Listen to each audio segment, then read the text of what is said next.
जय हिंद दोस्तों, मैं Pushpendra Chauhan read to success channel में आप सभी लोगों का तहे दिल से स्वागत करता हूं। दोस्तों आ जाइए मेरे साथ रीजनिंग पढ़ने के लिए एक कॉपी और एक पेन लेकर के। तो दोस्तों आज जो हम चर्चा करने वाले हैं, आज हम रीजनिंग के अंदर चर्चा करने वाले हैं एनालॉजी को लेकर के। हिंदी में कहते हैं सादृश्यता, अर्थात एक जैसे दिखने वाले, अर्थात जो शब्द समानता प्रकट करते हो एनालॉजी कहलाता है। क्लियर है दोस्तों। अब हम एनालॉजी को दोस्तों हमने 3 भागों में विभाजित किया है। पहला जो इसका पार्ट है इसका नाम है शब्द एनालॉजी अर्थात वर्ड एनालॉजी। क्लियर है। सेकंड का नाम है संख्या यानी नंबर एनालॉजी। थर्ड का नाम है अक्षर यानी लेटर एनालॉजी।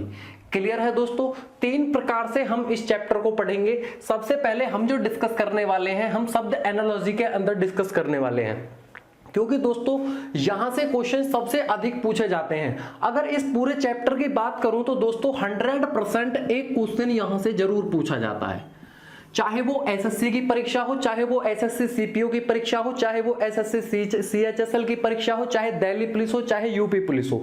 दोस्तों एक क्वेश्चन तो 100% यहां से पूछा ही जाएगा। क्लियर है। अब दोस्तों आते हैं अपने शब्द एनालॉजी के अंदर। दोस्तों इसके अंदर क्या क्या होता है। शब्द एनालॉजी के अंदर आप लोगों से जीएस पूछी जा सकती है, जीके पूछी जा सकती है, अपोजिट वर्ड्स पूछे जाते हैं, अर्थात ग्रामर से संबंधित क्वेश्चंस पूछे जा सकते हैं। क्लियर है दोस्तों। चलिए इसको हम क्वेश्चन के माध्यम से समझते हैं। इसमें कोई पहला जो क्वेश्चन दिया गया है, इसने दिया है दोस्तों ग्राम, द्रव्यमान, सेंटीमीटर क्या, अर्थात यहां पर क्या आएगा। अब देखिए ग्राम का जो संबंध है वो द्रव्यमान से है। अब सेंटीमीटर का संबंध किससे होगा दोस्तों, क्वेश्चन में ये पूछा गया है। अब देखिए ग्राम के द्वारा हम क्या नापते हैं, जाहिर सी बात है ये मेजरमेंट है यानी मापक यंत्र है। ग्राम जो नापा, द्रव्यमान जो नापा जाता है वो ग्राम के द्वारा मापा जाता है। तो इसी प्रकार दोस्तों सेंटीमीटर के द्वारा क्या किसको नापा जाता है, लंबाई को।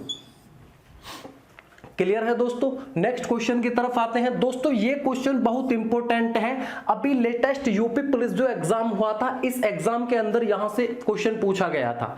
इस क्वेश्चन में क्या कहा गया है कि फिजी सुबह जॉर्डन क्या, अर्थात फिजी का रिलेशन सुबह के साथ किस प्रकार है। अब आप कहेंगे सर जी फिजी का रिलेशन सुबह के साथ कैपिटल के रूप में है, अर्थात फिजी की कैपिटल सुबह है। तो आप क्या बताएंगे, जॉर्डन की राजधानी क्या है, जॉर्डन की कैपिटल क्या है, ओमान। क्लियर है दोस्तों। नेक्स्ट क्वेश्चन की तरफ आते हैं। नेक्स्ट क्वेश्चन में क्या कहा गया है, आयात निर्यात गरिमा क्या। अब देखिए दोस्तों आयात निर्यात यानी ये अपोजिट लेटर्स हैं। आयात का अपोजिट निर्यात होता है, तो गरिमा का अपोजिट क्या होता है दोस्तों, लाघिमा। क्लियर है। नेक्स्ट क्वेश्चन पर आते हैं। बैंक, धन, परिवहन क्या। देखिए दोस्तों बैंक के अंदर धन का ट्रांजैक्शन होता है, ट्रांसपोर्टेशन होता है। अब जो परिवहन के अंदर किसका ट्रांजैक्शन होता है, माल का। क्लियर है दोस्तों। नेक्स्ट क्वेश्चन की तरफ आते हैं। अमेरिका, ट्रंप, जिम्बाब्वे क्या। अमेरिका का संबंध है ट्रंप से, तो जिम्बाब्वे का संबंध किससे होगा। अब दोस्तों अमेरिका का ट्रंप से किस प्रकार रिलेशन है, आप बताएंगे सर जी राष्ट्रपति के रूप में रिलेशन है। तो इसी प्रकार आप लोगों को जिम्बाब्वे का राष्ट्रपति पता होना चाहिए, क्योंकि एसएससी और रेलवे में यहां से क्वेश्चन पूछे जाते हैं। अब देखिए जिम्बाब्वे का राष्ट्रपति कौन होगा दोस्तों, इमरसन नानगावा। क्लियर है। नेक्स्ट क्वेश्चन की तरफ आते हैं। उत्तर प्रदेश का संबंध है आनंदीबेन पटेल से, दिल्ली का संबंध किससे। तो दोस्तों आप लोगों को पता है कि उत्तर प्रदेश के जो गवर्नर हैं अर्थात राज्यपाल हैं आनंदीबेन पटेल हैं, तो दिल्ली के राज्यपाल कौन है दोस्तों, अनिल बैजल। क्लियर है। नेक्स्ट क्वेश्चन है क्रिकेट का संबंध है बॉल से। दोस्तों कई बार ये क्वेश्चन पूछा गया है, ये क्वेश्चन कई बार पूछा जा चुका है, आप लोगों को ध्यान देना है इस क्वेश्चन के ऊपर। क्रिकेट का संबंध है बॉल से, तो आइस हॉकी का संबंध किससे है, अर्थात क्रिकेट जो खेला जाता है वो बॉल के द्वारा खेला जाता है। इसी प्रकार आइस हॉकी के अंदर जो बॉल होती है उसको पक कहा जाता है। दोस्तों ये इसका आंसर हो जाएगा। क्लियर है दोस्तों। अब वर्ड एनालॉजी से संबंधित कुछ और इंपॉर्टेंट क्वेश्चन हैं, उनके ऊपर चर्चा करते हैं। तो दोस्तों अब हम चर्चा करते हैं क्वेश्चन नंबर 8 पर। क्वेश्चन नंबर 8 में क्या कहा गया है, मेंढक उभयचर हाइड्रोफिस क्या। देखिए दोस्तों इंपॉर्टेंट क्वेश्चन है, एसएससी ने इस क्वेश्चन को 3 से 4 बार पूछ लिया है। ठीक है दोस्तों, तो मेंढक का संबंध है उभयचर से। उभयचर का अर्थ होता है जो जीव जल में भी रहते हो और थल पर भी रहते हो, अर्थात पृथ्वी में भी रहते हो। ठीक है दोस्तों, वो कहलाते हैं उभयचर। मेंढक का अर्थ उभयचर से है, तो हाइड्रोफिस का संबंध किससे है। अब आप लोगों को दिमाग में आ रहा होगा कि हाइड्रोफिस, फिश को जान करके आपके दिमाग में आया कि फिश का मतलब मछली से है, लेकिन नहीं दोस्तों, ये हाइड्रोफिस एक सांप का नाम है जो कि सरीसृप वर्ग के अंतर्गत आता है। क्लियर है दोस्तों, इंग्लिश में सरीसृप को कहते हैं रेप्टाइल्स। नेक्स्ट क्वेश्चन में कहा गया है रबी गेहूं जायद क्या। देखिए दोस्तों गेहूं जो है वो रबी की फसल मानी जाती है, तो जायद की फसल क्या मानी जाती है यहां पर, खरबूजा। क्लियर है दोस्तों, नेक्स्ट क्वेश्चन की तरफ आते हैं। इंपॉर्टेंट क्वेश्चन है, satanic versus Salman Rushdie, God of small things क्या। देखिए दोस्तों सैटेनिक वर्सेस जो लिखी है सलमान रुश्दी ने लिखी है। देखिए दोस्तों आप लोगों को सबसे पहले ये जितनी भी बुक्स होती हैं आप लोगों को याद होनी चाहिए, बुकों से एक क्वेश्चन बहुत बार पूछा गया है। ठीक है दोस्तों, तो गॉड ऑफ स्मॉल थिंग किसके द्वारा लिखी गई है दोस्तों, आप बताएंगे अरुंधति राय के द्वारा। क्लियर है। नेक्स्ट क्वेश्चन की बात करते हैं, हैरी पॉटर जेके रोलिंग, अर्थात हैरी पॉटर जो बुक का नाम है ये लिखी गई है जेके रोलिंग के द्वारा। आपसे पूछा गया है दोस्तों जंगल बुक किसके द्वारा लिखी गई है, तो दोस्तों आप क्या बताएंगे आंसर, जंगल बुक लिखी गई है रुडयार्ड किपलिंग के द्वारा। क्लियर है दोस्तों। नेक्स्ट क्वेश्चन पर आते हैं, एग्जाम वॉरियर्स बहुत फेमस बुक रह चुकी है और ये अभी पूछा भी जा चुका है क्वेश्चन लेटेस्ट। देखिए एग्जाम वॉरियर्स लिखी गई है नरेंद्र मोदी के द्वारा। आपसे हैमलेट को पूछा है, ये भी कई बार बुक पूछी गई है। हैमलेट किसके द्वारा लिखी गई है दोस्तों, बहुत ही फेमस बुक है जो कि शेक्सपियर के द्वारा लिखी गई है। क्लियर है दोस्तों। नेक्स्ट क्वेश्चन पर आते हैं, नया पुराना सन्यासी क्या। देखिए दोस्तों नए का संबंध है पुराने से, अर्थात ये क्या है, अपोजिट वर्ड है। तो सन्यासी का संबंध, तो सन्यासी का अपोजिट क्या होता है, सन्यासी का मतलब होता है दोस्तों कि घर को छोड़ देना, और घर को छोड़ देना, और गृहस्थ बोलते हैं दोस्तों कि घर में ही रहना। क्लियर है दोस्तों, बाकी जो है ये इसके आंसर नहीं है।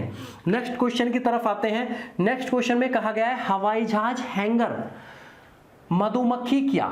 देखिए दोस्तों हवाई जहाज जो है हैंगर के अंदर खड़ा होता है, अर्थात ये खड़ा होने का स्थान है। हवाई जहाज जहां पर खड़ा होता है उसको हैंगर बोला जाता है। इसी प्रकार मधुमक्खी का रहने का स्थान क्या है दोस्तों, आप बताएंगे एपियरी। क्लियर है, एपियरी मधुमक्खी के छत्ते को बोला जाता है। नेक्स्ट क्वेश्चन आते हैं, ईर्ष्या द्वेष उहापोह क्या। देखिए दोस्तों ईर्ष्या द्वेष ये कई बार क्वेश्चन पूछा गया है। ईर्ष्या का अर्थ है कि यानी किसी से घृणा करना, किसी से दुश्मनी करना, किसी को देख करके फूकना जलना। ठीक है दोस्तों, इसी प्रकार ईर्ष्या का संबंध है द्वेष से। तो दोस्तों ये समानार्थी शब्द दिखाई पड़ते हैं। तो यहां पर उहापोह का पूछा गया है। उहापोह का अर्थ है असमंजस में पड़ जाना। क्लियर है दोस्तों। नेक्स्ट क्वेश्चन है, बैरोमीटर क्या थर्मामीटर क्या। देखिए दोस्तों बैरोमीटर का संबंध पूछा गया है, थर्मामीटर का संबंध तापमान से बताया गया है। देखिए दोस्तों आप थर्मामीटर के द्वारा क्या नापते हैं, तापमान नापते हैं। थर्मामीटर जिससे आप अपना बुखार भी नाप लेते हैं वो थर्मामीटर होता है। ठीक है दोस्तों, बैरोमीटर पूछा गया है, बैरोमीटर के द्वारा दाब को नापा जाता है। क्लियर है दोस्तों। नेक्स्ट क्वेश्चन पर आते हैं। नेक्स्ट क्वेश्चन में कहा गया है कि इलाहाबाद प्रयागराज फैजाबाद का संबंध किससे। देखिए दोस्तों ये करंट से लिया गया लेटेस्ट क्वेश्चन है। दोस्तों मैं जितने भी आप लोगों को क्वेश्चन करा रहा हूं ये सभी क्वेश्चंस लेटेस्ट पैटर्न पर आधारित हैं, अर्थात नए पैटर्न पर आधारित हैं। दोस्तों जितने भी मैं आप लोगों को क्वेश्चन कराऊंगा हो सकता है आपकी परीक्षाओं में यहीं से क्वेश्चन आप लोगों को देखने को मिले। ठीक है दोस्तों, तो इलाहाबाद का संबंध है प्रयागराज से, फैजाबाद का संबंध किससे है, तो दोस्तों फैजाबाद का नाम बदलकर क्या हो गया है, अयोध्या। क्लियर है दोस्तों। तो जितने भी दोस्तों मैंने आप लोगों को क्वेश्चन कराए हैं इंपॉर्टेंट क्वेश्चन थे। देखिए दोस्तों वर्ड एनालॉजी से संबंधित और क्वेश्चंस करने का प्रयास करते हैं। कुछ और क्वेश्चंस हैं इंपॉर्टेंट क्वेश्चन हैं उनकी तरफ ध्यान देते हैं। तो दोस्तों अब चर्चा करते हैं क्वेश्चन नंबर 18 पर। क्वेश्चन नंबर 18 में कहा गया है कि बर्तन का जिस प्रकार संबंध चम्मच से है तो कैलेंडर का संबंध किससे होगा। दोस्तों आप लोगों को पता है कि चम्मच जो आती है वो बर्तनों के अंतर्गत आती है। इसी प्रकार दोस्तों कैलेंडर के अंतर्गत क्या आता है, समय, कागज, छपाई, तारीख। तो दोस्तों आंसर हो जाएगा तारीख। ठीक है, नेक्स्ट क्वेश्चन पर आते हैं। न्यायाधीश का संबंध है न्याय से। जिस प्रकार न्यायाधीश न्याय करता है इसी प्रकार दोस्तों संसद क्या करती है, लोगों के लिए कानून बनाती है। क्लियर है दोस्तों, यहां पर जो रिलेशन बताया गया है वो लोगों से संबंधित बताया गया है, क्योंकि न्यायाधीश जो है वो लोगों के साथ न्याय करता है, इसी प्रकार संसद लोगों के लिए कानून बनाती है। क्लियर है दोस्तों। नेक्स्ट क्वेश्चन है, आम का संबंध है फल से, मूली का संबंध किससे। तो दोस्तों आम का जिस प्रकार संबंध फल से है इसी प्रकार मूली का संबंध दोस्तों जड़ से है।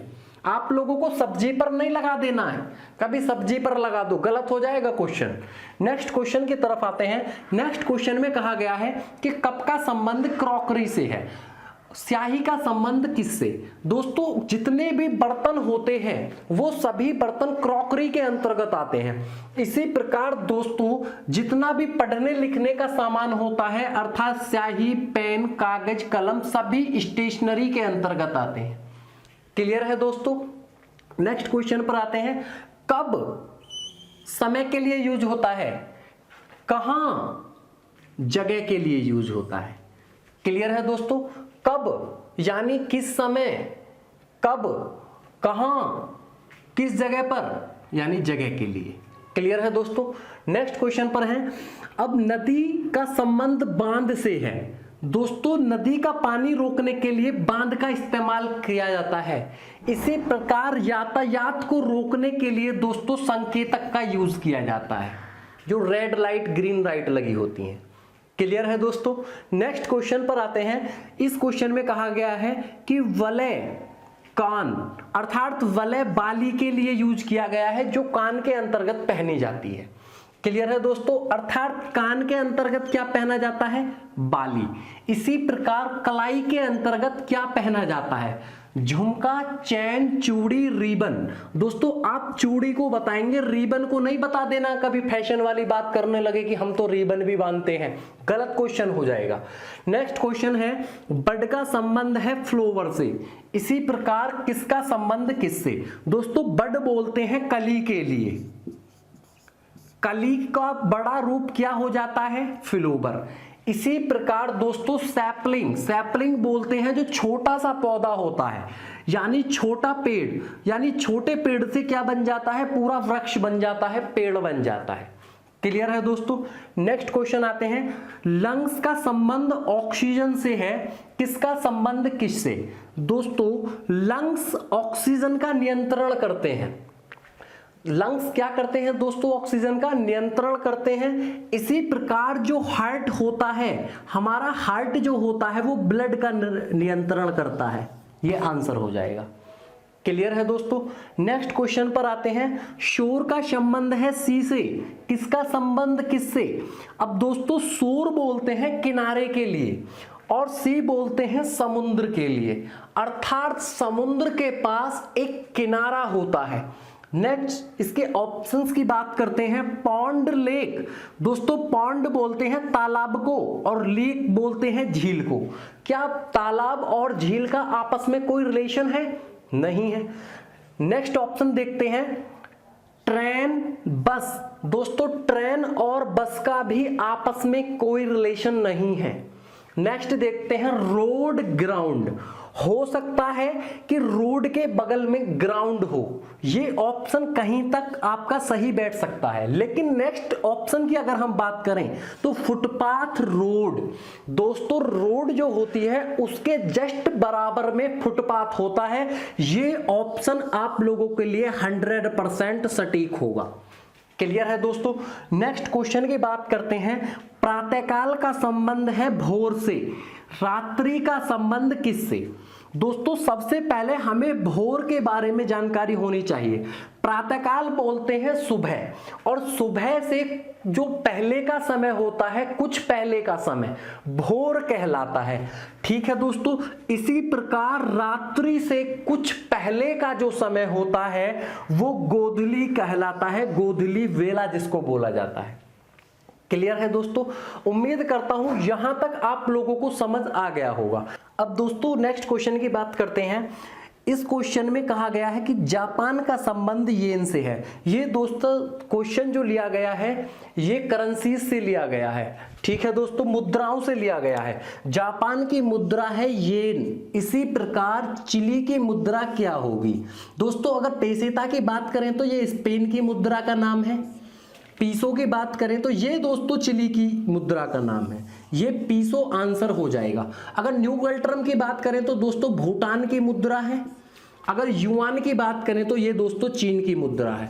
दोस्तों मुद्राओं से भी क्वेश्चन कई बार पूछे गए हैं, आप लोगों को सभी मुद्राएं याद कर लेनी है। ठीक है दोस्तों, उम्मीद करता हूं आप लोगों को ये जरूर समझ में आया होगा। ये दोस्तों वर्ड एनालॉजी यहीं पर समाप्त होती है। दोस्तों इससे रिलेटेड जितने भी क्वेश्चंस हैं आप लोग बनाकर जरूर देखें। अगर कोई आपको क्वेरी आती है तो आप कमेंट बॉक्स में लिख सकते हैं। दोस्तों उम्मीद करता हूं आप लोगों को मेरा पढ़ाया हुआ जरूर समझ में आया होगा। दोस्तों इन 4 लाइनों के द्वारा अपनी वीडियो को समाप्त करना चाहूंगा कि मोबाइल लैपटॉप दो पड़े, काकू लेव उठाए, टिकटॉक वाले गुरुजी ने मोबाइल दियो बताए। दोस्तों आज से आप लोगों को टिकटॉक वाले गुरुजी ना कह करके रीजनिंग वाले गुरुजी का इस्तेमाल करना है कि रीजनिंग वाले गुरुजी ने मोबाइल दिया बताए। ठीक है दोस्तों, आज से ही आप लोगों को अपना मोबाइल उठा लेना है और रीड टू सक्सेस की सभी वीडियोस को देखना है और दोस्तों अपने जीवन को सफल बनाना है। धन्यवाद।